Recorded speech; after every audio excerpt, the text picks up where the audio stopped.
Thank you for joining our next session. Now it's my pleasure to introduce to Joe Tallett, lead bot hunter from Human. He will be talking to us about digital goal salters, the story of the Pareto fraud scheme, and what you can learn from it for your programmatic connected TV campaigns. Joe, thank you very much for being with us. To our audience, thank you for being there. Please make sure you send questions to Joe because we have allocated some time at the end of the session. Joe, over to you. Thank you very much. All right. Thank you very much, Gabby, for the introduction. And thanks everybody for having me. It's great to be here. Like Gabby says, my name is Joe Tallett and I am from Human Security. So at Human Security, what we do is we protect enterprises from bot attacks. So that could be the smallest independent websites all the way up to the largest digital platforms on the internet. We protect them, as I say, from bot attacks. So you may know us as, you probably see it maybe on my t-shirt here. You may know us as White Ops. So we actually changed our name about 2 or 3 months ago. And so if you've heard of White Ops, you've heard of Human Security because we are one and the same. And so our company, we started out in ad tech. It's kind of it's where we cut our teeth and where we developed our technology. And so whilst we now operate in a few different kind of areas where bots are a problem, we kind of always view ad tech as kind of our home, if you like.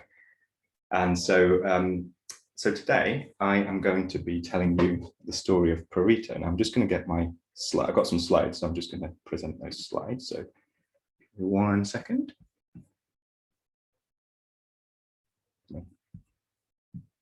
Share my screen.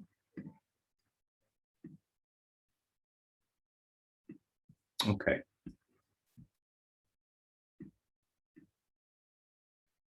Okay, I hope everybody can see my screen adequately. Yes, so the story I'll be telling today is the story of the digital goal salters. And so this is the story of PARETO, it's the PARETO fraud scheme, and what we can learn as a collective from it to keep our programmatic CTV campaigns safe.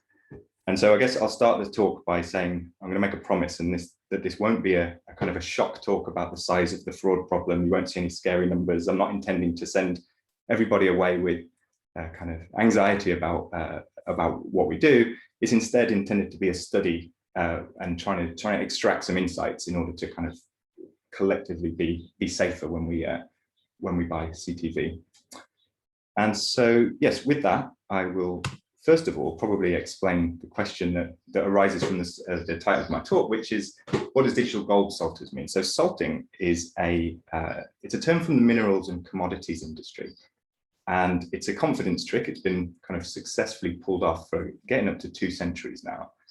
And this is the definition of it. So it is the process of adding a valuable metal, especially gold or silver, to a mineral sample taken from a mine in order to change the value of the sample with intent to deceive potential buyers of the mine. And so so it's what scammers would do in this industry, in this scenario. And like I say, it's something which actually has been a trick that's been used over almost a couple of centuries. It originated in the gold rush. And so the kind of original stories of gold salting are kind of are quite interesting. And so what the original gold salters would do would be that they would pack their shotgun cartridges full of gold dust, and then they would go down to the mine shaft, and then they would take their shotgun and blast the side of the mine with this gold infused shotgun, and thus kind of creating this embedded kind of sprinkled with gold look on the side of their mine shafts. And then they would subsequently then dupe any unsuspecting gold mine buyer or prospector with the look of a jackpot, when really these mines were pretty worthless. So it's a sneaky tactic, and it's been used as well in more recent times. So an infamous story comes from the late 90s, another gold salting story. And in this instance, a very large Canadian gold prospecting company got successfully duped by a rogue geologist who was able to con them into buying a worthless gold mine in the heart of the Indonesian jungle.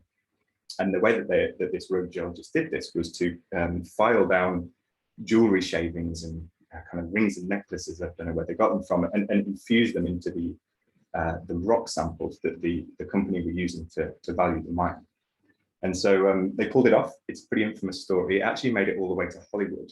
So there's a film from 2018 called Gold, which tells that story. And so, like I say, it's been successful over a long period of time, or at least there's numerous stories of gold salting success. And the story I'm going to tell you today is the analogy in our world. So this is a story. It's a modern day story of digital gold salting. It comes from a scheme that we encountered at Human over the last year or so. And I'm going to tell you kind of how it worked, how they salted the gold in this instance. And again, like I said before, what we can learn from it. So it's the story of Pareto, which we named internally due to the Pareto rule, the 80-20 rule, where we find often that 80% of the fraud is sometimes perpetrated by 20% of the usual suspects in our game. And Pareto was a large-scale, persistent ad fraud scheme selling programmatic CTV and streaming inventory. And so they were able to effectively sell a worthless goldmine of spammy traffic and pretend that that was like the gold of connected TV advertising or kind of inventory available to engaged users watching their streams. And so I'm just going to go down and dig into this definition of this story a little bit. So large scale. So Pareto operated at a scale that was significant. So they averaged about 650 million ad requests every day over the course of the scheme. So it's significant. It was also persistent. And so it was active from right in the late part of 2019 all the way through to April 2021. And like I say, we encountered this at Human very, very early in 2020, and we defended against this. We blocked its traffic on behalf of our customers throughout that period of time. And we were eventually able to actively disrupt Pareto and take the attack down in April 2021. And so it's a story which is of a persistent attack. And it was targeting CTV and streaming. So this is all of the usual kind of platforms that you might expect. So this could be Roku, it could be Apple TV, Chromecast, Fire TV, Android TV as well. And so they kind of didn't differentiate in terms of what the fraudulent inventory they were selling was. Okay, so to understand Pareto and kind of why it's notable and its innovation within its context, I'm going to do a quick technology primer. And so I'm going to tell you about a technology called SSAI, that's server-side ad insertion, which is a technology which enables the pre-assembly of the independent parts of a video stream. So this could be the content part, like the show that you're watching, the ads which kind of get interspersed within that content, and then subsequent ad breaks as well. So server-side ad insertion allows the pre-assembly of these independent parts to happen on a server before it gets sent downstream for playback on a connected TV or streaming device. And so in sort of diagrammatic form, it all starts with a publisher SSAI server. So this is what the publisher runs to do this ad insertion. And they would take content from, as of illustrated here, the content server. So again, this is the show, which again is the publisher's content. And they would make requests to an ad server for ads, and that would be like programmatic demand. So, calling out to the ad exchanges to get demand. Then the stitching process or the kind of pre-assembly process happens on the server, and it gets sent down to the consumer streaming audience in their homes as one continuous chunk of content. Now, this technology came about primarily as a response to two problems. And so the first problem that SSAI solved was a kind of a user experience problem, whereby if this assembly process happens on a CTV device, sometimes you can run into problems with things like buffering as the player itself tries to switch between streams, or you might encounter bitrate issues where one piece of content is served at a different bitrate of other ones, and it makes for a bad user experience. It also helps with ad blocking as well, because if a user has an ad blocker running on their device, then when everything gets sent as a single sort of monolithic stream, it's very difficult for an ad blocker to differentiate content versus ads, and therefore it helps to thwart ad blockers. So that is SSAI, but it does come with a significant headache, I suppose, in the world of tag-based fraud detection. And so under this naive SSAI setup, the the tags which are served alongside the ad created from the ad server tend to get run on the publisher SSAI server. And so the fraud detection server is measuring the characteristics about the SSAI server, which is not our ideal scenario in terms of measurement, because the intent is for the fraud detection tags to run on the device where the playback is happening and the event that is being verified is occurring. And so that weakness, I guess, or that imperfection was exploited, as tends to happen in our industry, by fraudsters. And we saw in early 2020, we saw a couple of notable schemes that we called fake SSAI fraud. And so what would happen would be that the fraudster would just basically build a fake SSAI server and under the cover story of the exact scenario which I just mentioned, but they didn't. What's interesting in this slide is what's missing. So you'll see that there's no content server. So the SSAI server doesn't need one. There's no, and most importantly, there's no audience viewing the ads inside their homes. It's just the SSAI server, and that SSAI server orchestrates kind of all of the connection and communication with the left-hand part of the diagram, which is the advertiser and people like human who we're working on behalf of the advertiser. And so there's that kind of presents an issue. And so, as I say, as a response to this, there was an evolution in the SSAI world and the introduction of something which I'm going to call SSAI Plus. So this is SSAI with on-device detection tag firing. And so you'll notice the big difference here is this large arrow that goes from right to left on the diagram. And so the way this would work would be that the publisher SSAI server would not only send the content, the stitched pre-assembled content down to the device, but it would also send the fraud detection tag down to the device, probably using an SDK on the device to actually run the fraud detection tag. And so this reinstates or kind of like preserves the fundamental advantage of having the fraud detection tag run on the device at the time of playback. And so it kind of presents a problem for the SSAI fraudsters who were previously abusing the naive SSAI setup.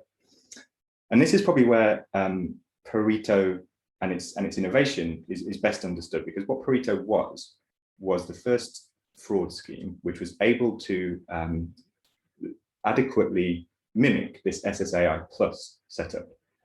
And I'll tell you now how they managed it, how they pulled it off. So they kind of had two innovations or two problems that they needed to solve. So the first one I've called plugging the device gap. So of course, what they didn't have was a engaged and what's the right word?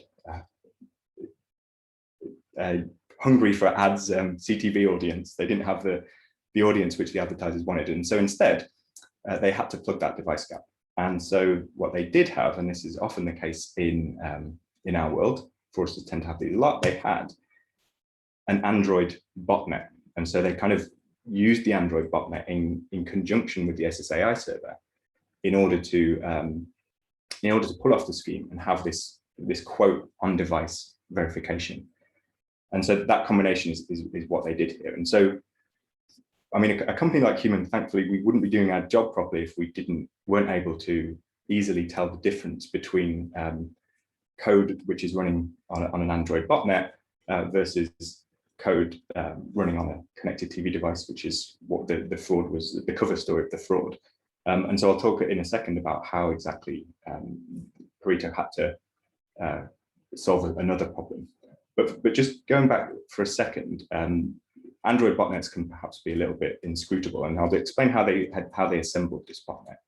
And so what they did was the PARETO actors distributed apps on the Google Play Store. And so this is a selection, here's 3 of them. They're like utility apps, simple game apps, those kinds of things. And they ended up getting an install base of about over 100,000 installs. And all of those apps had some embedded code in them, which enabled them to become part of this scheme. So PARETO operators were in control of a small piece of code within these apps that allowed them to form part of the botnet, and so and fake this audience in their homes. And so the second problem that they needed to solve, and this is kind of the key to the salting that they did, was, this is effectively where PARETO kind of packed their shotgun charges with gold dust, headed down to the mine and blasted the wall. Because what they needed to do was effectively emulate the CTV devices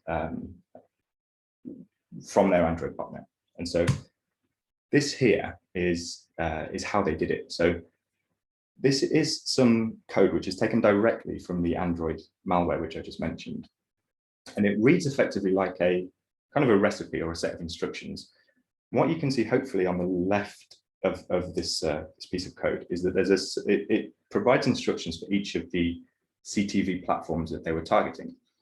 And so it allowed the Android malware to select a target to pretend to masquerade as, and then select these configuration items which are in this file. And what's particularly interesting and notable about this is that you might see, if you get in close, you might see the letters TLS here. Now this configuration relates to something called TLS. It's called Transport Layer Security, which is a cryptographic protocol which is used on the internet when two devices establish a connection with each other. And so this is how PARETO was able to fake that TLS interchange. And what it shows is that they've forensically analyzed all of the different CTV devices listed here. They've understood at a very, very fundamental level the way in which these devices behave when they connect to forensic ad servers such as ours. And they are able to kind of mimic that on the Android devices. And so what they're effectively doing here is rewriting the network libraries of the Android platform to make them look like it's coming from the CTV devices. And so it's a real level of research, and it's a real level of investment that they put into pulling off this scheme. And so hopefully that illustrates the kind of the science behind what they're doing. And so that was how they did device masquerading. I'm going to talk for the next part about how PARETO exploited supply chain transparency issues. So this is more about how they sold or laundered the traffic as opposed to how they faked the devices. And so what they did is they created hundreds and likely thousands over the course of the attack of what I've called burner seller accounts. And so much like a criminal would use a burner mobile phone for a couple of days, commit some crimes, throw the phone away, get a new phone in order to kind of evade any kind of persistent identifier that's associated with them. So PARETO did the same thing. So PARETO targeted accounts on server-side platforms where it was very easy to create multiple accounts, or it was very easy that there was a kind of a loose onboarding process whereby they could create these accounts.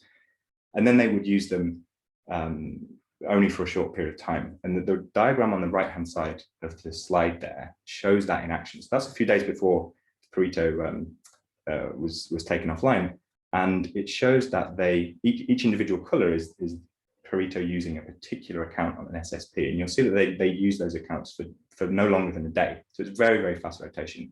And that kind of allowed them to shapeshift and make it incrementally harder to catch, but it's a supply chain kind of vulnerability which they exploited. Okay, so the story does have a happy ending, thankfully. And this is a slide which I love to present, and it kind of represents the demise of PARETO. And the story that goes with this chart, this is in April, when are we, about just over a month ago. And so following a research breakthrough that we made at Human, we were able to attribute the scheme to the apps which I mentioned earlier, and from there, the infrastructure that PARETO was using to pull off the scheme. And so as a result of that, we kind of moved quite quickly. We worked with Google and some other partners to kind of put in place a disruptive plan to take action against PARETO. And so around about the 20th of April, we published details of the scheme with attribution, and Google in tandem took down the apps that were part of this scheme. And the kind of the nicest part of this chart is about on Wednesday the 21st, where we observed that the PARETO command and control server, so the SSAI server they were using to do this fraud, stopped responding, which was as a direct result of this disruptive action. And so whilst we were always generally able to detect and protect our customers from this scheme, what was fantastic was that taking this disruptive action, we were able to actually take them offline and kind of solve the problem for everybody. So that was a sort of a particularly gratifying end to the story. And so that's PARETO. And so I want to leave you with a couple of points. Like I said earlier in the presentation, the intention here is to give you very, very practical advice about how to stay safe. And so I'm going to give you 2 points. So the first one is, and taking the analogy of gold salting again, don't go down the mine shaft alone. And so hopefully, as illustrated in the earlier part of the presentation, identifying this kind of very sophisticated fraudulent CTV inventory is a real specialist expertise. And so it's not generally something which individual, I guess, buyers would excel at. And so you need a kind of to put it in the gold salting analogy, an expert gold analysis lab that can pick out these kinds of salting activities from a distance. So that's the first one. Don't go down the mine shaft alone.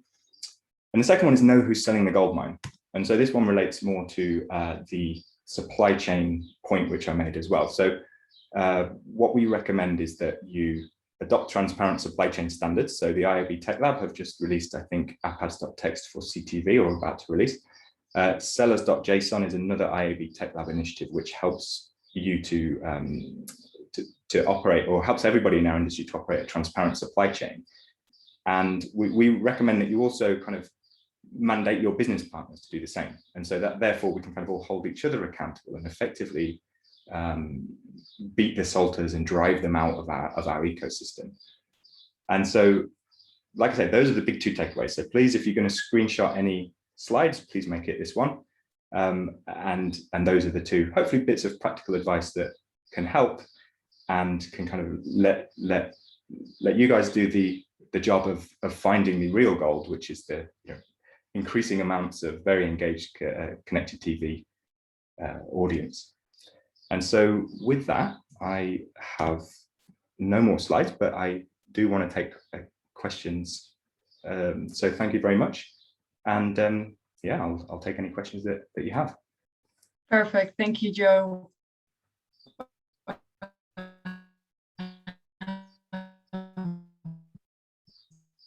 For a really good presentation. Also, thank you for that advice on how to solve minutes. So let's go for the first question. So how did human detect PARETO if it was doing such a good job of hiding?